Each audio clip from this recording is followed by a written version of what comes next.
Continuamos avanzando con los temas de la semana 1. En este tutorial aplicaremos algunas de las funciones presentadas en el material teórico para solucionar un ejemplo de trabajo.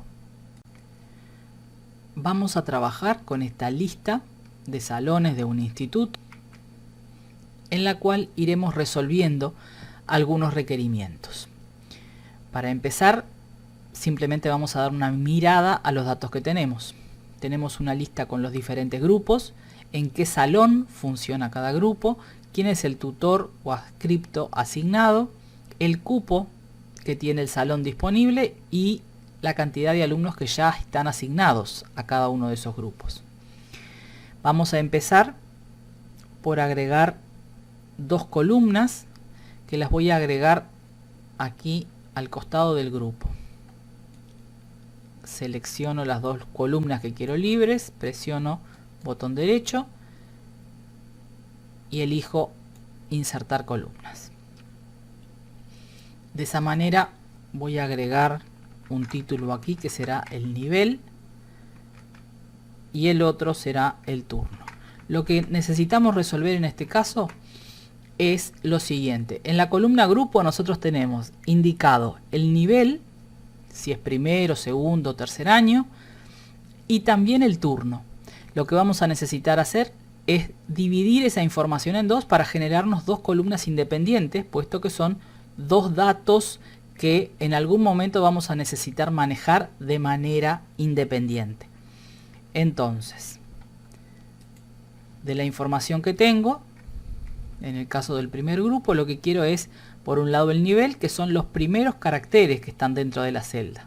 Si contamos, son los primeros 6 caracteres de la celda. Entonces vamos a utilizar para resolver este problema la función izquierda.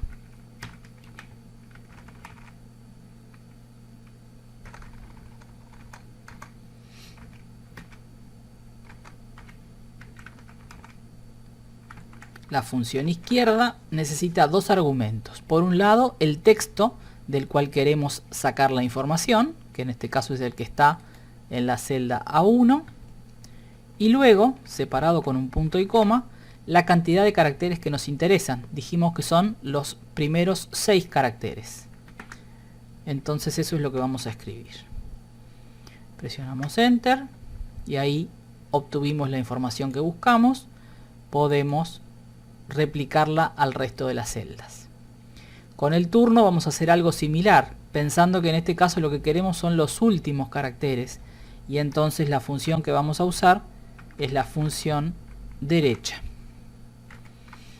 Nos interesan los últimos 4 caracteres, entonces de la misma celda ahora vamos a sacar 4 caracteres, pero los que están a la derecha, los que están sobre el final de la celda. Y de esta manera resolvimos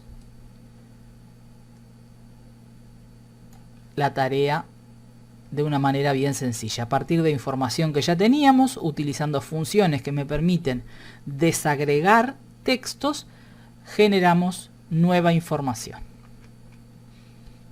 Ahora vamos a calcular la cantidad de clases que se van a dictar en el semestre. Para eso tenemos como datos la información de el inicio del semestre, la fecha de inicio y la fecha de finalización. Entre estas dos fechas a nosotros nos interesa obtener todos los días hábiles, obviamente. No queremos hacer un conteo de día a día que me incluya los sábados y los domingos. Si fuera eso lo que quiero hacer, sencillamente puedo restar una celda de la otra y con eso ya obtengo la cantidad de días. Pero lo que me interesa en este caso es los días hábiles que están dentro de este rango de fechas. Entonces lo que voy a utilizar es la función que conocemos del material teórico y explicamos allí con algún ejemplo también, que es la función días.lab. Vamos a notar además que tenemos una hoja, aparte de esta que estamos manejando, donde tenemos ingresados los feriados del año. Esto lo vamos a usar también para la función que acabábamos de mencionar. Entonces, la cantidad de días la vamos a usar aquí. Voy a utilizar en este caso el asistente. Simplemente para recordarles que puedo trabajar cuando utilizo funciones de cualquiera de las dos maneras. Vamos a, para cortar la búsqueda, elegir las funciones de fecha y hora. Y aquí días.lab. Siguiente. Son 3 argumentos. De los 3 hay solo 2 que son obligatorios. Los vamos a distinguir porque su nombre está escrito con letra más oscura, con el efecto negrita.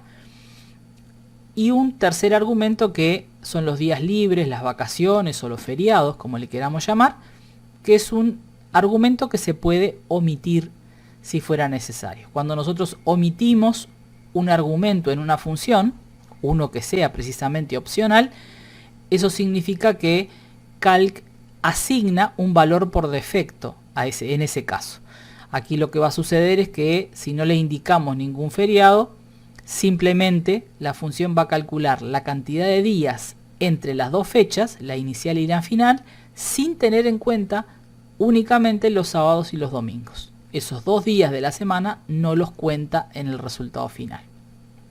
Si le agregamos, en este caso, días libres, la función nos va a devolver la diferencia en días entre las dos fechas, habiendo restado, digamos así, o sin tener en cuenta los sábados y los domingos, y además los días libres que caigan dentro del periodo. En este caso, fecha inicial, la que tenemos aquí determinada. Fecha final, lo mismo. Y nosotros sí tenemos registrados los días libres, entonces se los vamos a indicar. Vamos a ir y le vamos a marcar todo el rango de fechas. Ya podemos ver que en el mismo cuadro del asistente nos indica cuál va a ser el resultado final del cálculo. Ahí quedó registrado. Sabemos entonces que la cantidad de clases que se dictarán dentro del semestre son 80 clases.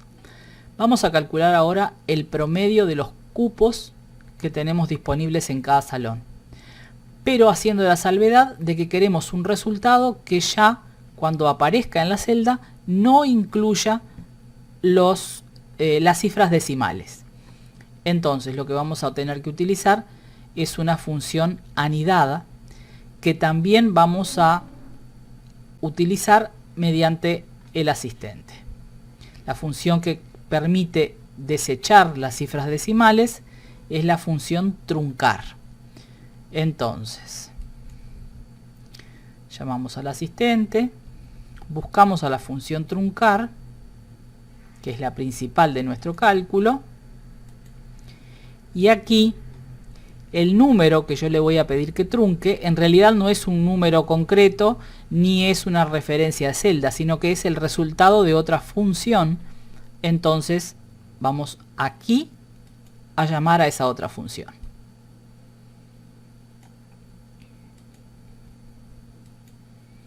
Promedio, dijimos que era el promedio de los cupos disponibles, entonces aquí vamos a seleccionar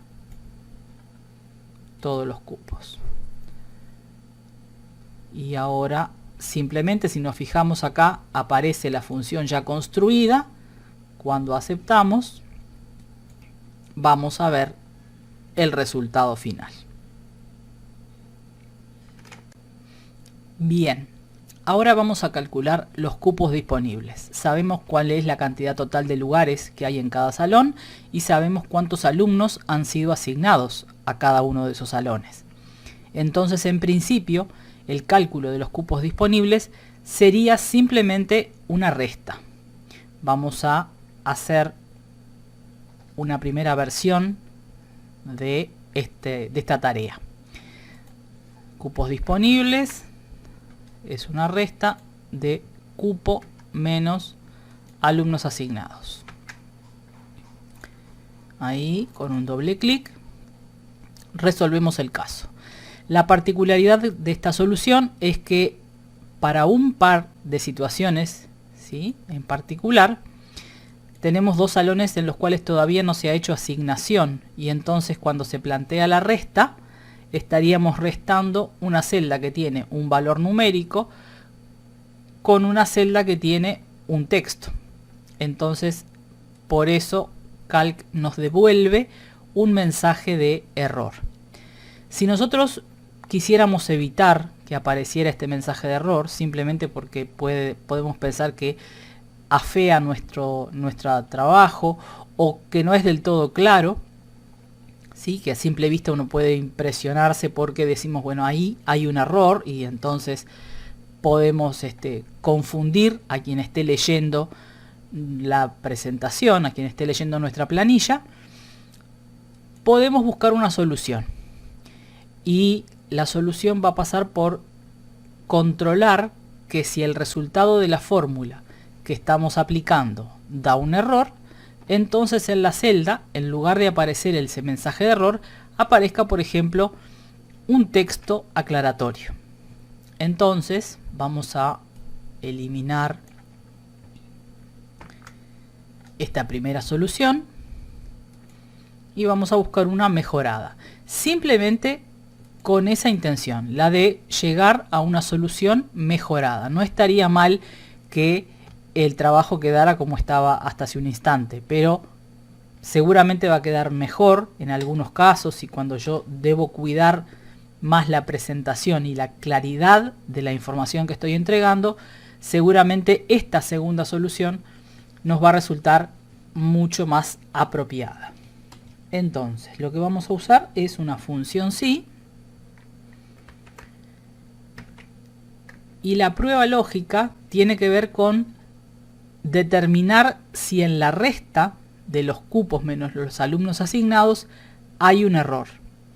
Para eso, en el material teórico nosotros presentamos una función que se llama esError, y que precisamente es capaz de detectar cuando en una celda o en un resultado de una fórmula surge un error precisamente.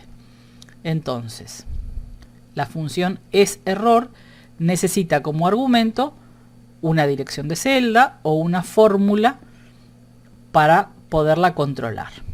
Entonces, en este caso es esta fórmula, la resta.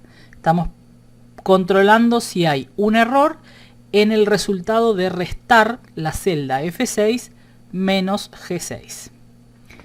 En tal caso, esta función lo que nos va a devolver es sí o no, ¿verdad? ¿Hay un error o no hay un error? Entonces, cuando esta función devuelva verdadero, es porque se encontró con algún error, y en nuestro caso es que no hay asignación de alumnos. Entonces lo que vamos a hacer es que en la celda, en lugar del mensaje de error, aparezca un mensaje puesto por nosotros, que puede ser, por ejemplo, faltan datos. Si la resta no da un error, entonces lo que queremos es que efectivamente aparezca su resultado. Entonces, nuevamente planteamos la resta. Y de esta manera, veamos qué sucede. Ahí está. ¿Sí? Aquí, en lugar de ese mensaje de error que decía que había un problema con un valor, lo que vemos es el mensaje que nosotros ponemos. Entonces, a la hora de entregar esto, por ejemplo, y que alguien más lo pueda ver, es mucho más claro, porque estamos dándole un motivo. Aquí hay un problema o hay un faltante, y eso es lo que el mensaje nos indica. Esta entonces es una solución mejorada a la que hicimos en primera instancia. Bien, así completamos la demostración. Les recomendamos ahora realizar las actividades prácticas propuestas para cerrar la actividad de la semana.